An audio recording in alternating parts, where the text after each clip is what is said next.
Of the 7 billion people on Earth, roughly 6 billion own a cell phone, which is pretty shocking given that only 4.5 billion have access to a working toilet.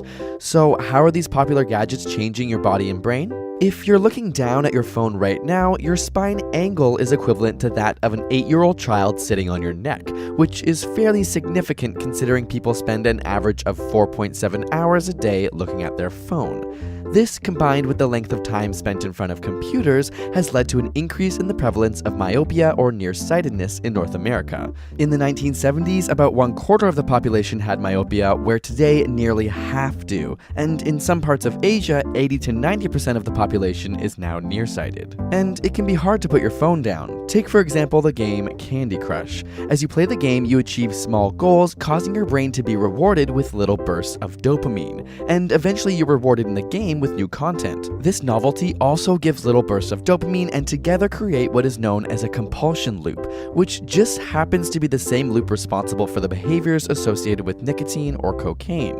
Our brains are hardwired to make us novelty seeking, and this is why apps on our phones are designed to constantly provide us with new content, making them hard to put down. As a result, 93% of young people aged 18 to 29 report using their smartphone as a tool to avoid boredom, as opposed to other activities like reading a book or engaging with people around them. This has created a new term, nomophobia, the fear or anxiety of being without your phone. We also see a change in brain patterns. Alpha rhythms are commonly associated with wakeful relaxation, like when your mind wanders off, whereas gamma waves are associated with conscious attentiveness. And experiments have shown that when a cell phone is transmitting, say during a phone call, the power of these alpha waves is significantly boosted, meaning phone transmissions can literally change the way your brain functions. Your smartphone can also disrupt your sleep. The screen emits a blue light which has been shown to alter our circadian rhythms, diminishing the time spent in deep sleep, which is linked to the development of diabetes, cancer, and obesity.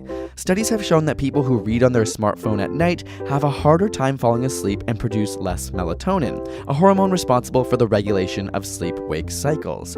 Harvard Medical School advises the last 2 to 3 hours before bed be technology-free, so pick up a book before bed instead. Of course, smartphones also completely change our ability to access information, most notably in poor and minority populations. 7% of Americans are entirely dependent on smartphones for their access to the internet.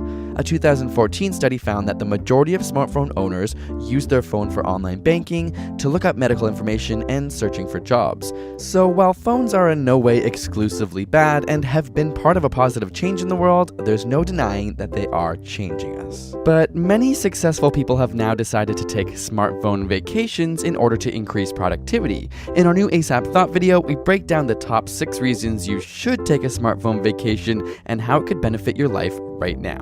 And subscribe for more weekly science videos.